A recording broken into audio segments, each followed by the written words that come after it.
Now we want to look at Newton's laws of motion and how that applies to us in the physics classroom in terms of dynamics. So his laws are considered the central principles of dynamics. Their proper use requires an understanding of what a system is. So in physics, we have a system that is whatever is inside an imaginary boundary chosen by the physicist. Whatever we are looking at, an object or objects working together, the system is what we say it is. It is isolated from its surroundings. Newton's first law: a system at rest will remain at rest, and a moving system will move continuously with a constant velocity unless acted on by outside unbalanced forces. If all of the external forces on a system are balanced, then its velocity remains constant and the acceleration is 0. If all forces acting on a system are not balanced, then a non-zero resultant force exists and the velocity will change, resulting in an acceleration. If we state this mathematically, the sum of all forces is 0, which means acceleration is 0. Or the sum of all forces is not 0, therefore acceleration is not 0. Friction is a force that causes the motions to change. Inertia is the tendency for a system to resist a change in motion. The more mass an object has, the more inertia it has. Mechanical equilibrium occurs when the sum of all forces on a system is 0, equilibrium. Everything is nice and equal and balanced. Without unbalanced forces, objects tend to move in straight lines. If it's moving, it's going to stay moving in a straight line unless an unbalanced force is acting on it. Newton's second law, which is the most general of the three laws, gives a working definition of the word force and gives us a way to measure such force. It says the acceleration of a system, if directly proportional to the sum of the forces, also known as the resultant force, acting on the system and is in the same direction as the resultant.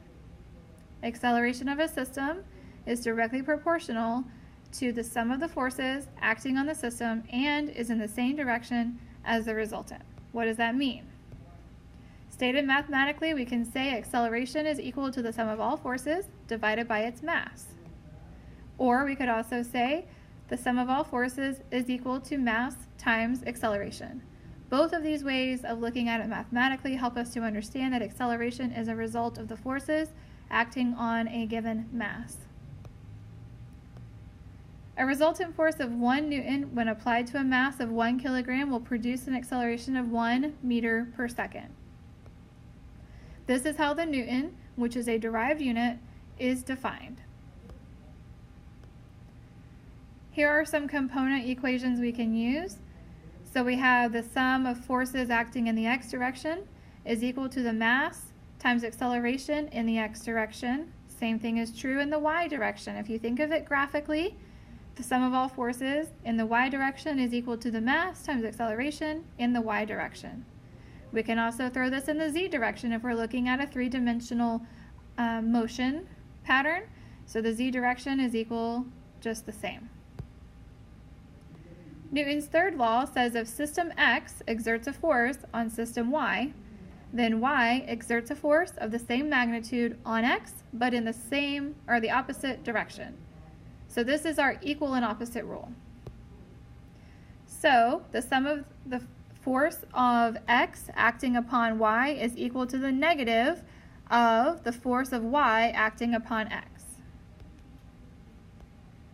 Forces have 4 properties that relate to this law. All forces will occur in pairs. Each force in an action-reaction pair has the same magnitude.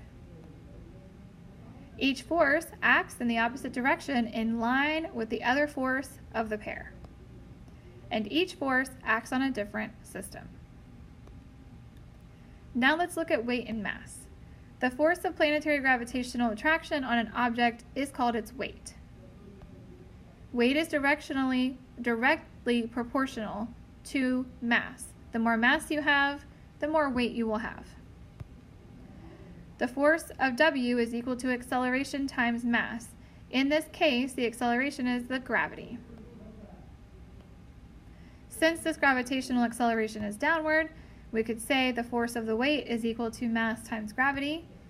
For if you are here on Earth, then your gravity is negative 9.81 meters per second. But because the magnitude of the object's weight vector is pulling downward toward the Earth, we can use the absolute value in this case. The weight vector, like the gravity vector, points straight down toward the center of the Earth. In scalar component form, it looks like this. The force of weight in the y direction is equal to mass times gravity in the y direction. Mass is measured on scales and reported in units of kilograms or grams. And that is the end of your notes. Hope you guys have a wonderful day and prepare for your quiz and tests.